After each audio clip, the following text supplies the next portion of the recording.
"You will never be my true wife," said the Vampire King. But she did something that changed him forever. The night air over the kingdom was heavy with mist, carrying the scent of wet earth and the faint shimmer of magic. Lady Alara stood at the edge of the dark forest, her cloak drawn tight against the cold. Her heart beat fast, not just from the chill, but from the knowledge of where she was going. Tonight, she would meet him. The Vampire King? Stories of King Kale had traveled faster than the winds through the villages. They said he was merciless, a ruler who could command loyalty or fear with a single glance. His eyes were said to shine like the moonlight on black water, and his voice could make even the bravest man bend. But despite the fear, despite the whispers, something drew Alara toward the castle. It was not courage, not entirely. It was curiosity, and perhaps, somewhere deep within her, a strange hope. The path to the castle wound through the moonlit grove, a place that even the bravest soldiers avoided. Shadows stretched and shifted under the pale light, and the air was alive with the soft hum of ancient magic. Trees older than kingdoms bent toward her as if to warn her to turn back. Alara did not. As the gates of the vampire castle came into view, she felt her chest tighten. The walls were high, black stone that seemed to drink in light, and the towers twisted toward the sky like the claws of some great beast. Guards in dark armor stood still, statues more than men, their eyes glinting in the torchlight. "You may enter," a voice said, deep and calm, carrying across the courtyard without moving a muscle. Alara swallowed and stepped forward. The doors opened before her as if expecting her.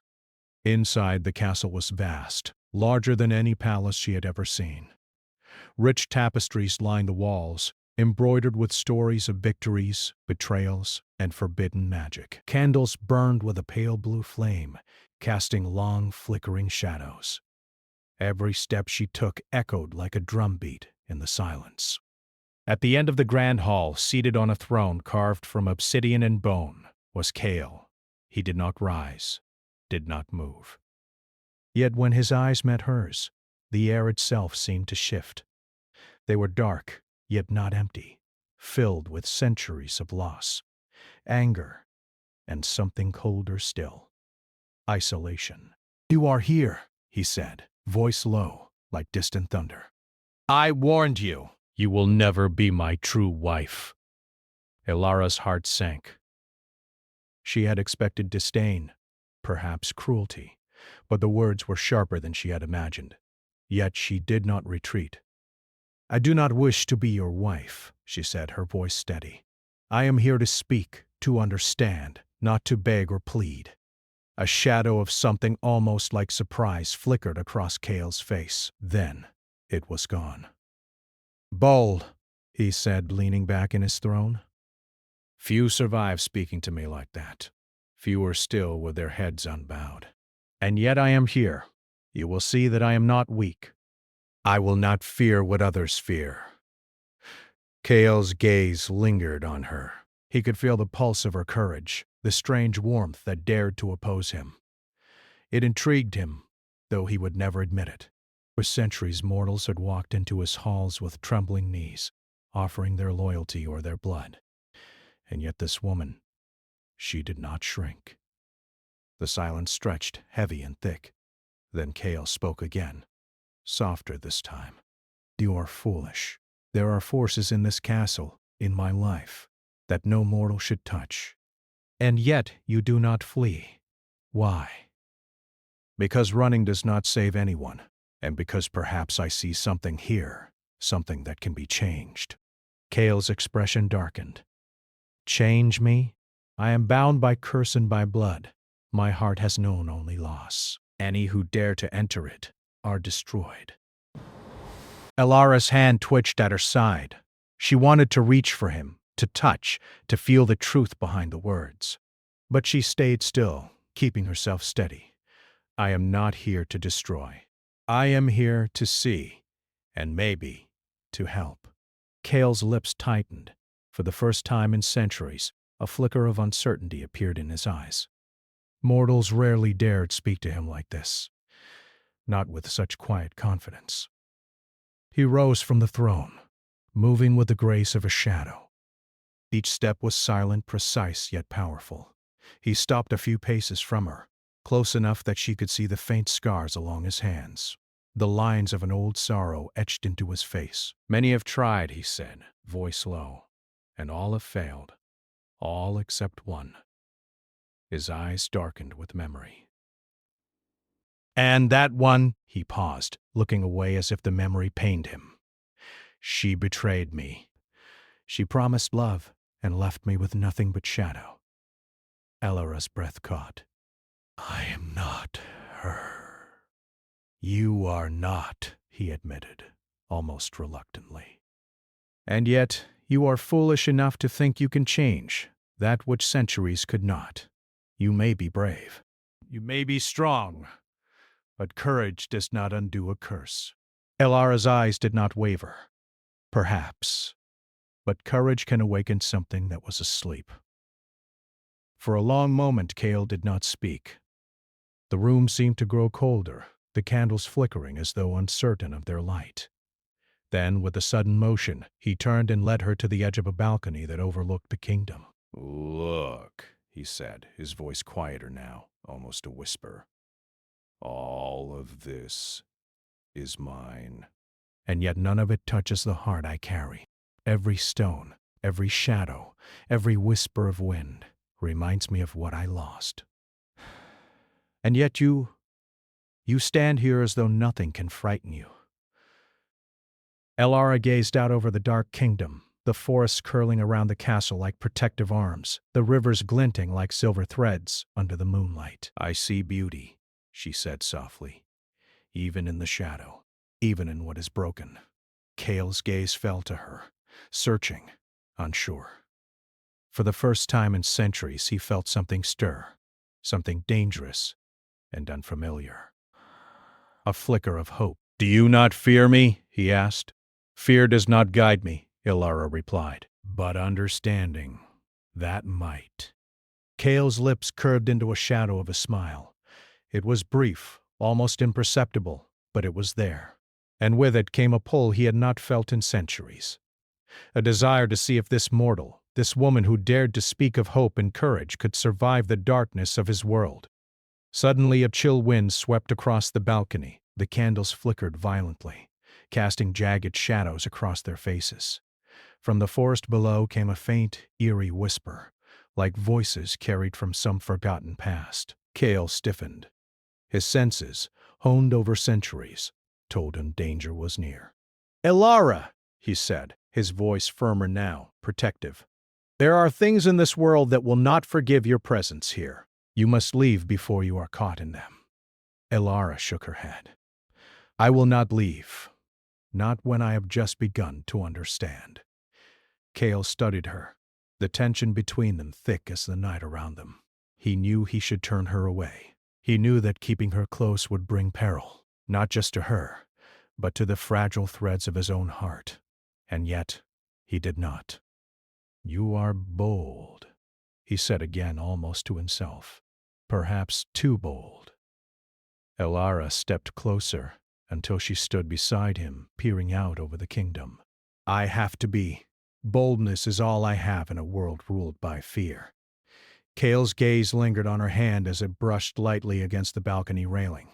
Something in that small, unassuming gesture made his chest tighten, a feeling he had not allowed himself to name in centuries. He wanted to protect her. He wanted to warn her. He wanted to. Something dangerous, something forbidden. The night stretched on.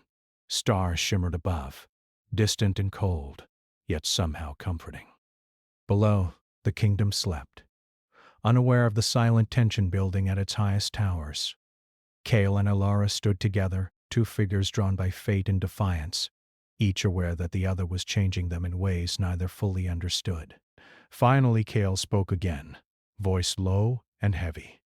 "You will see what it is to live in the shadow of a king, in the world of my kind. It is not kind, it is not forgiving, and yet you still stand." Elara looked at him, determination shining in her eyes. "I stand because I choose to." and because I see something worth standing for, even here." Kale's lips parted slightly as if to respond, but no words came. The silence that followed was not empty. It was full of questions neither could answer yet. Then from the forest below, a soft, mournful howl rose. Not human, not entirely beast, magic, old and wild, responding to the presence of the mortal in the castle. Kale's eyes narrowed, and he placed a hand on the balcony, steadying himself. "You may think yourself ready," he said, voice hardening, "but the night does not forgive." And neither do I. Elara met his gaze, unwavering. "Then let us see who will bend first." For the first time, Kale felt a thrill of uncertainty, a flicker of something he had not felt in centuries, anticipation. And in that moment the night seemed to hold its breath, waiting for the story that was only beginning.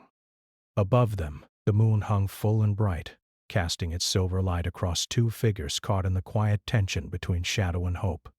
And somewhere deep in the castle, the curse that had ruled Kale's heart stirred, sensing the mortal who dared to challenge it, and the night waited.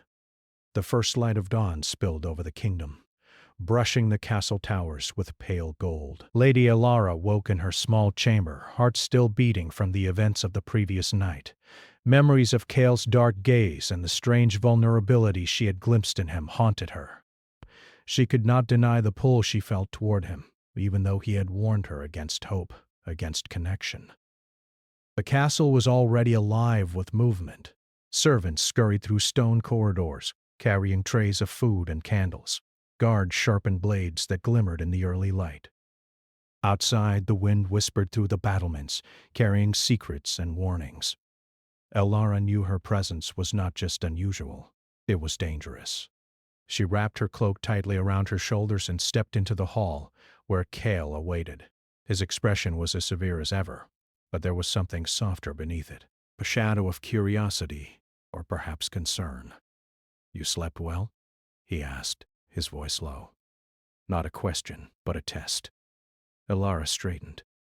"As well as one can in a place ruled by shadows and secrets." Kale's lips curved slightly, though he made no sound. He turned and began walking through the corridors, and she followed. Every step echoed on the stone floors, a reminder of the vast cold power of the castle. They arrived at the council chamber, where advisors, nobles, and emissaries waited. Tension filled the room like thick fog. Kale moved with authority, his presence commanding silence. Yet when his eyes flickered to Elara, a subtle shift occurred. Even in the rigid world of politics, she had made her mark. "You will accompany me today," Kale said, his tone final. "There are matters that require discretion." Elara nodded. She did not question his decision, though a part of her wondered what he meant by discretion. As they left the chamber, the castle gates opened to the courtyard, and the morning air felt fresher, almost alive. But danger never truly slept in Kale's kingdom. Shadows lurked behind every tree, and whispers of rebellion drifted through the streets. As they rode through the forest surrounding the castle, Elara could feel the tension in Kale's posture, the way his eyes scanned the trees and the sky with constant vigilance. "Why are you so alert?" she asked quietly, breaking the silence. Kale's gaze remained sharp, unyielding. "Because threats do not announce themselves. They do not wait politely for breakfast. And neither should you." He was perfection in motion, a predator wrapped in elegance. Yet she sensed a storm within him, a turbulence that no one dared speak of. "I am not afraid," she said softly. "Boldness does not mean safety," he replied, his voice carrying a quiet edge. The sun rose higher, illuminating a glade where Kale dismounted. Elara followed, curiosity mixing with caution. In the center of the glade was an ancient tree, its roots twisted like serpents, and its trunk wide and gnarled. Beneath it lay a small altar, carved with symbols she did not recognize. Kale knelt before it, placing his hands gently on the cold stone. The air shifted, carrying a strange resonance. Elara felt it too, a pulse of magic, old and unyielding. "This place," she whispered. It feels alive. Kael did not answer immediately. When he spoke, his voice was almost reverent. It is the heart of my kingdom's oldest magic. It connects the living to the past and the past to the living. Few may touch it without consequence. Elara stepped closer. And what consequence awaits? Kael's eyes darkened. Pain, sorrow, or understanding. Most mortals flee before understanding comes. Few remain. Then I will remain. I wish to understand. Kael's gaze softened, though only slightly. Your courage is remarkable. Perhaps foolish, but remarkable. The silence that followed was charged, filled with unspoken questions. The pulse from the altar seemed to echo their emotions, as if sensing the fragile bond forming between them. Alara's hand brushed the stone, feeling warmth beneath her fingers, an energy she could not name. Kael watched her closely, tension in his posture. You do not fear me touching it? He asked. I do not fear, she replied, but I respect it. The words hung in the air, and for the first time, Kael felt a small flicker of admiration. Mortals rarely spoke like that, with balance between courage and respect. Most bowed or fled, or pretended to understand. Elra, she simply was. Their moment was interrupted by a sudden rustle in the trees. Kael's eyes narrowed, and his hand moved instinctively to the dagger at his belt. Elara tensed beside him, but he did not flinch. Shadows moved unnaturally, coiling around the trunks, and a figure emerged. A messenger from a rival noble house, carrying urgent news of unrest in the city. Kael took the message and read it silently, then crushed it in his hand. The tension in his shoulders did not ease. The city rises against me. The nobles grow restless. They would see this kingdom burn to claim it for themselves. Elara's pulse quickened. What can we do?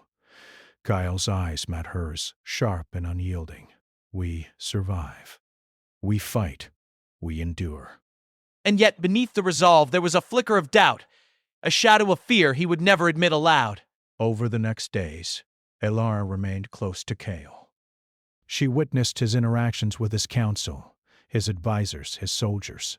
He ruled with precision, demanding obedience and loyalty.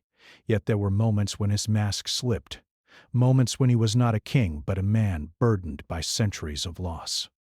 One evening, as the sun dipped behind the mountains, casting the forest in deep orange and violet, Kael invited Elara to walk with him along the castle's outer walls. The wind was cool, carrying scents of pine and rain. You learn quickly, he said quietly. You see more than most. I must. Otherwise, I will never survive here. Kael's eyes softened, almost tender. You are not like the others. You are different.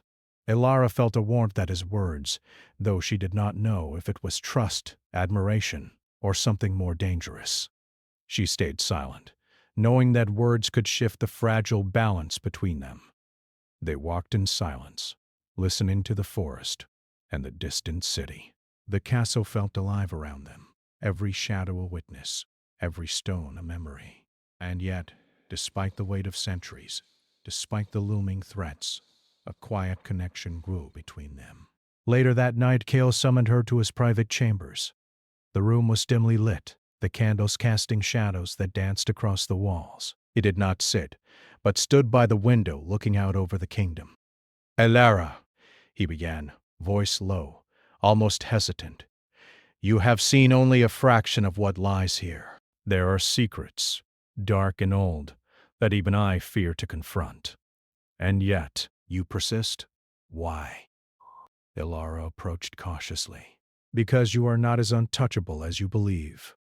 And because I believe there is more to you than the darkness. Kael's gaze met hers. For a moment, the cold barrier he maintained for centuries wavered. Many have said the same.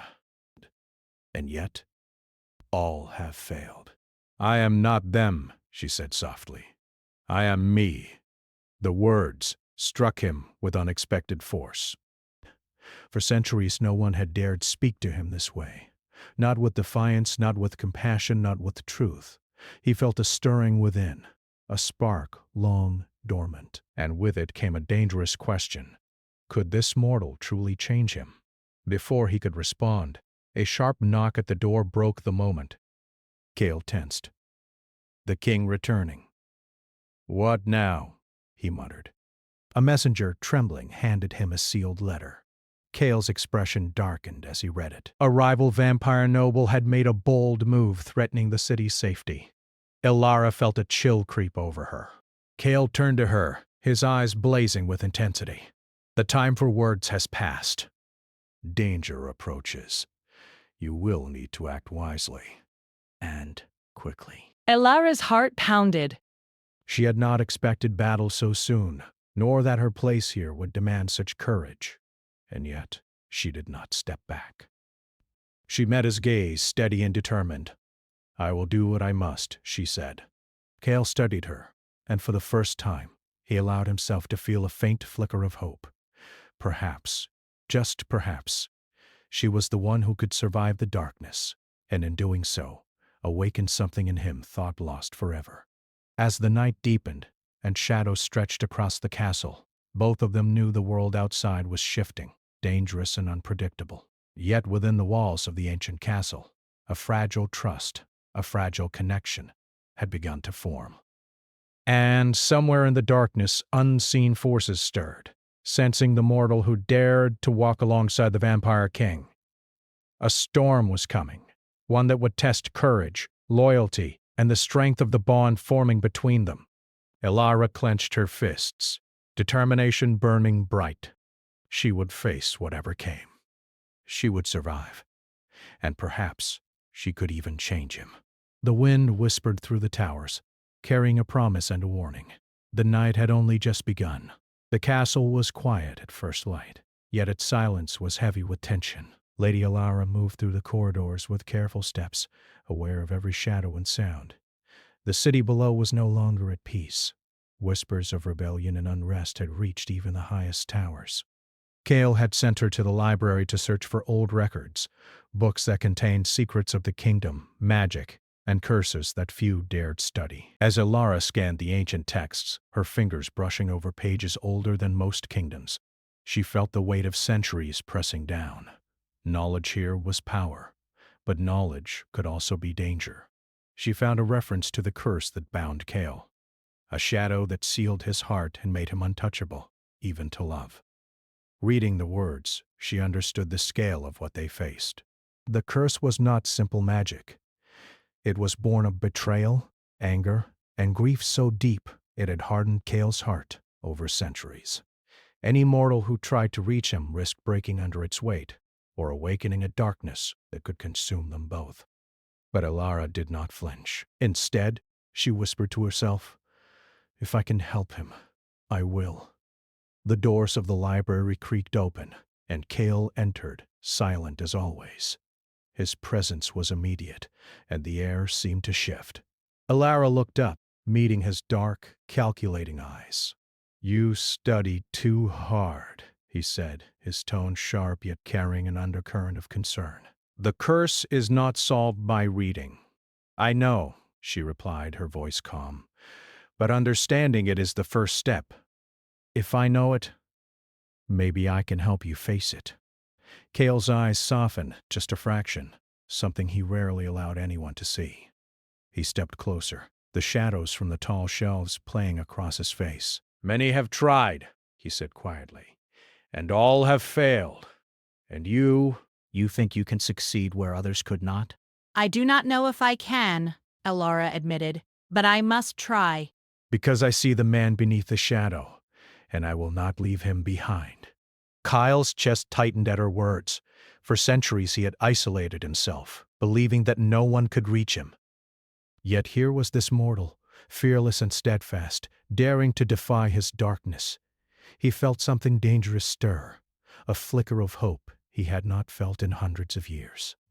"You are braver than any mortal has a right to be," he said, voice low. "Perhaps too brave, perhaps foolish." Ilara stood her ground, unafraid.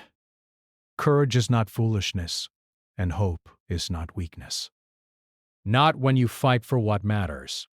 Kale regarded her silently, then turned and left the library without another word. Elara watched him go, a strange mixture of fear and anticipation knotting her stomach. She knew he did not trust easily, yet somehow she felt that each step closer to him was a step toward uncovering the truth, not just of the curse, but of the man beneath. That evening, the castle gates were thrown open to announce a meeting of the nobles. Kale moved through the grand hall with Elara at his side. The air was thick with tension. Rival houses sent spies, and whispers of plots hung in every corner. Kale's eyes scanned the room, calculating, watching, ready for betrayal. Elara noticed the subtle shift in him, the way his shoulders tensed, the way he held himself like a coiled shadow. She reached for his hand lightly, almost unconsciously. Kale did not pull away, though he did not acknowledge her touch. It was enough. Even a small connection mattered in a world where trust was scarce. The council began, and voices rose in argument. Nobles complained of taxes, boundaries, and the perceived weakness of a king who had not married in centuries. Kale listened silently, his expression unmoving, until one particularly bold noble accused him of favoritism, of trusting a mortal woman more than the ancient laws of the kingdom. Elara felt her pulse quicken. She knew the noble's words were meant to provoke, to undermine Kale's authority, but Kale's response was nothing she expected. He rose slowly, his voice low and commanding. "You question the loyalty of those who serve me faithfully," he said, "and yet you forget that wisdom is not measured by birthright, but by action. Strength is not always in your sword. Sometimes it is in understanding." The room fell silent, nobles exchanging wary glances. Elara realized then that Kale had begun to trust her not merely with knowledge, but with presence. Her courage had begun to shift something in him. Later, as the hall emptied and the candles flickered in the night, Kale and Elara walked the castle ramparts. The wind was cold, but it carried clarity. "You have done well today," Kale said quietly. "Few understand the balance required here. Few would act as you did." Elara smiled faintly. "I do not seek praise, only to learn and to help. Do you understand what you are risking?" "I do," she said without hesitation. "And yet, I will not step back. Not when I see a chance to save you, and perhaps to save us both." For the first time, Chaos Mask slipped completely. He looked at her not as a king, not as a ruler, but as a man who had been locked in shadow for centuries. "You dare to hope for me?" he asked, almost bitterly. "Yes," Elara said, "because someone must, and because I believe in what you can become." Kale's chest tightened. He wanted to speak, to warn her, to push her away before she was harmed, but the words caught in his throat. Instead, he took her hand, gripping it tightly, a gesture of both protection and trust. They were silent for a long time, the wind brushing against them, the night holding its breath. Then, from the forest below, a cry rose, wild, urgent, magical. Kale's eyes narrowed, the king returning with all his authority and danger. "Trouble approaches," he said, voice low and sharp, "and it will not wait for mercy." Elara's grip on his hand did not falter. "Then we face it together," she said. Kale regarded her, studying her courage, the fire in her eyes, and in that moment, he realized something terrifying and beautiful. She was no longer a mortal at the edge of his world. She was part of it. She was a force he could not ignore. The next days were a storm of plots and challenges. Kale and Elara rode together through the city, uncovering schemes that threatened the kingdom's fragile peace. Elara's presence unsettled some nobles, inspired others, and everywhere, the shadow of the curse loomed, testing Kale's patience, his heart, and his ability to trust. One night after a particularly dangerous mission, Kale led Elara to the moonlit grove again. The air shimmered with ancient magic, and the trees whispered secrets older than time. Kale knelt at the same altar he had visited with her weeks before. "You are brave," he said softly, "but there are forces here that will not forgive. Forces that can undo everything we have fought for, and more." Elara knelt beside him. "I know." "And yet, I will not turn away. Not from you. Not from this chance to make a difference." Kale's dark eyes searched hers, his heart a battlefield of fear and longing. "You are too much, too fearless. Perhaps it is your courage that will break me or save me." Elara reached out, placing her hand over his, the pulse of magic from the altar, mingled with the pulse of their hearts. Kale felt warmth, hope, and a spark of something he had not known in centuries. A connection formed, not forced, not commanded, but chosen. Yet the calm did not last. From the forest a shadow moved, a dark figure cloaked in magic older than the kingdom itself. Kale rose instantly, protective instinct taking over Vanilera. He said, voice low but urgent, "Stay behind me." She did not flinch. "No, we face it together." The figure stepped into the moonlight, revealing a sorcerer tied to the ancient curse. His eyes glowed with power, and his voice was like the wind through dead leaves.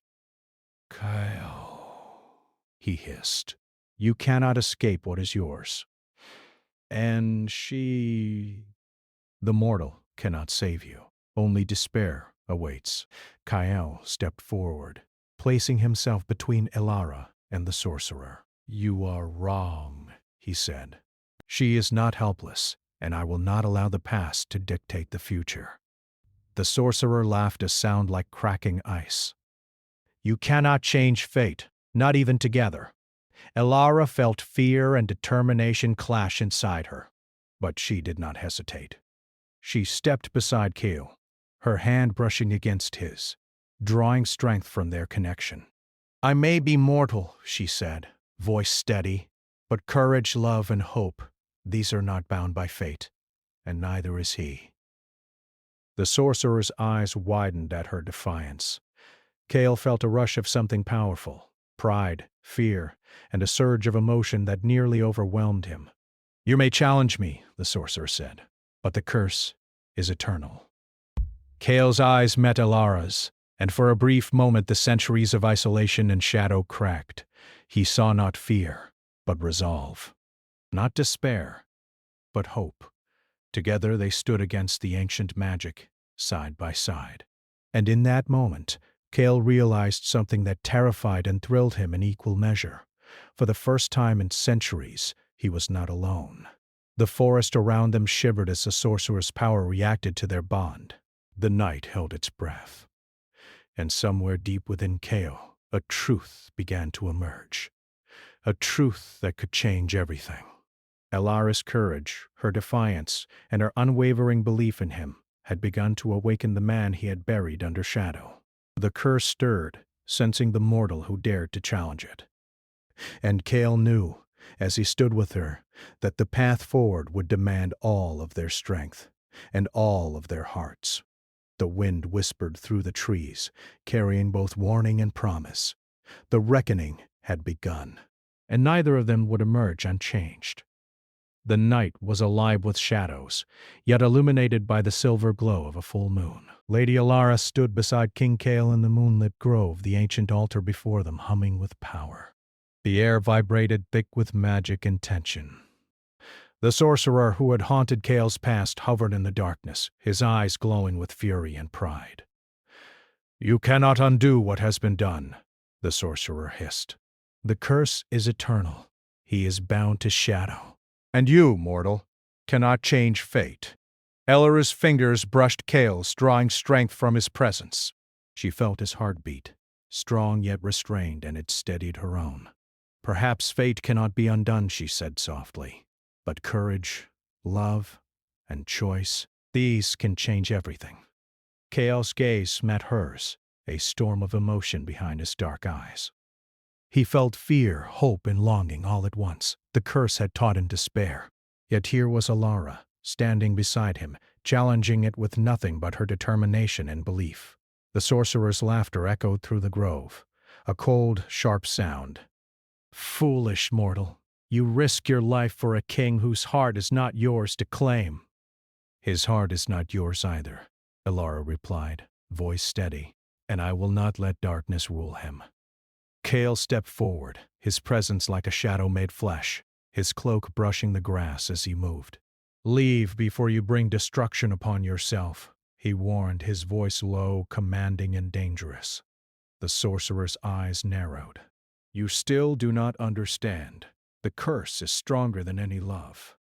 It is built on centuries of grief, anger, and betrayal. You cannot change what centuries have forged. Elara looked at Kale, unwavering. Then we will change it together. The air seemed to shiver with her words, the altar beneath their feet pulsing with light. Kyle felt the stirrings of something he had long believed impossible, a flicker of hope, of redemption. His centuries of solitude and sorrow trembled at the edges of her courage. The sorcerer raised his hands, dark magic coiling like smoke around him. Then face it. Face the darkness and be consumed. Kale placed a hand over Elara's. Trust me, he said, voice low but full of resolve. We face it as one. Elara nodded. Always. Together they stepped onto the altar. Magic surged, wrapping around them like living shadows. Kale felt the curse clawing at him, pulling at his thoughts, threatening to twist his heart into despair. Every memory of loss, betrayal, and pain pressed down, heavy as stone. Elara, he whispered, voice tight.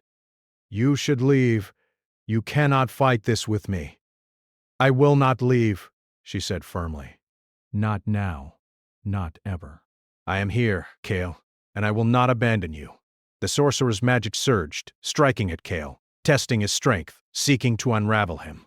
Kale gritted his teeth, resisting, yet the weight of centuries threatened to overwhelm him. He felt the pull of despair, of endless loneliness, and it tempted him to let go. But Elara's hand held his. Her courage, her unwavering belief, anchored him. She whispered words he could barely hear, yet they cut through the shadow. You are more than your past. You are more than this curse. I see you, Kale. I see the man beneath the darkness. The words resonated like a beacon.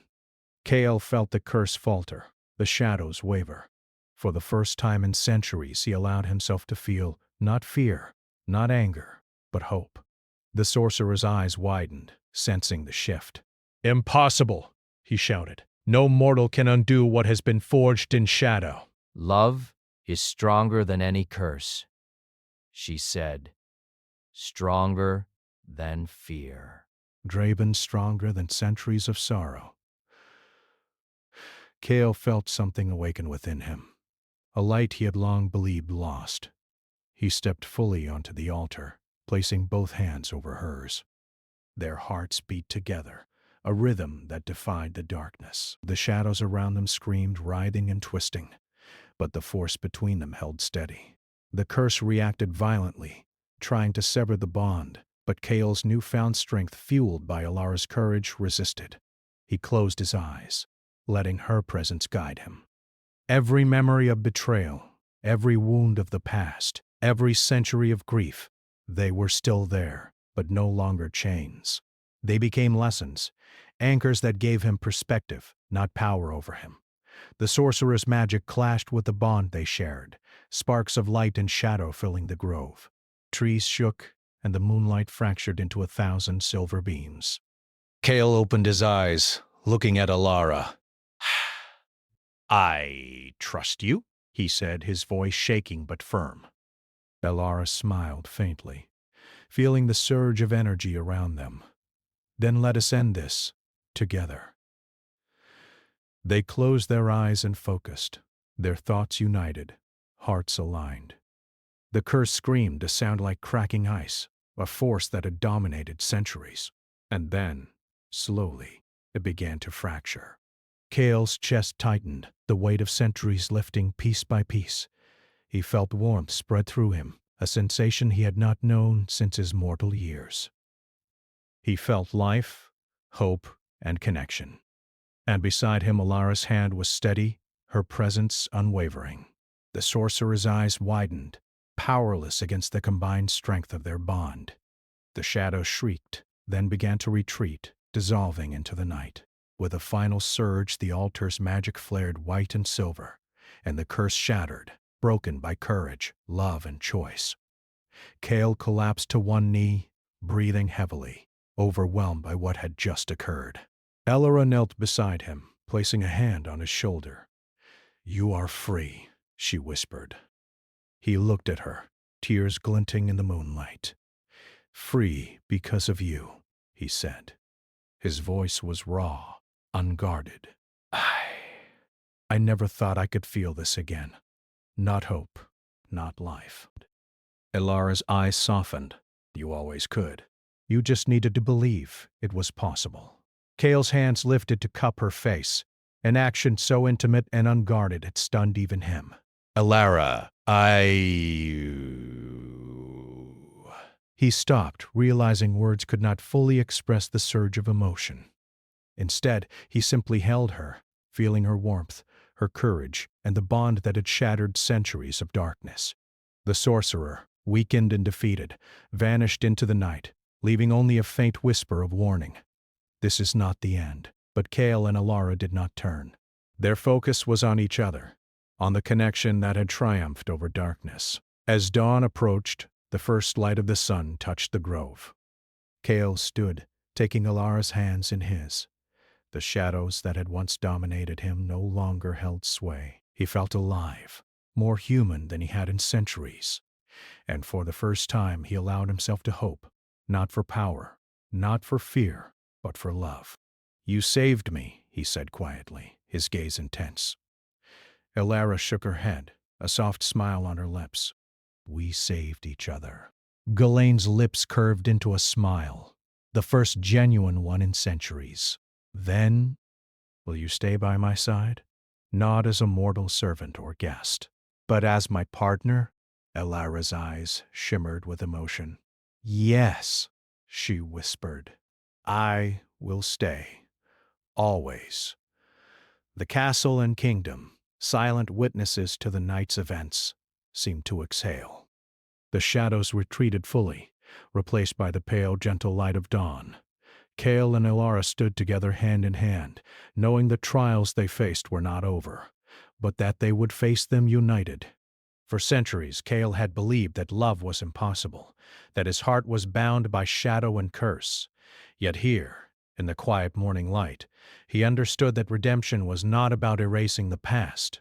It was about embracing courage, hope, and the power of choice. Elara looked up at him, her eyes reflecting the rising sun. "The kingdom will still need us," she said softly. "And we will be ready," Cale replied, a strength in his voice that had nothing to do with magic or throne. "Together, nothing can break us." The first birds of morning sang, carrying a message of renewal. The castle towers glimmered, alive with a new promise. Cale, the vampire king, no longer a prisoner of his own heart, walked beside Elara, the mortal who had dared to defy darkness and awaken the man within. And somewhere, in the far reaches of the kingdom, those who had plotted and schemed took notice. They would test the newly forged bond, but for now, the night was theirs.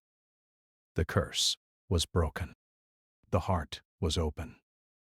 And a new story, one of hope, courage, and love, was beginning. Elara rested her head lightly on Cale's shoulder. "We did it," she whispered.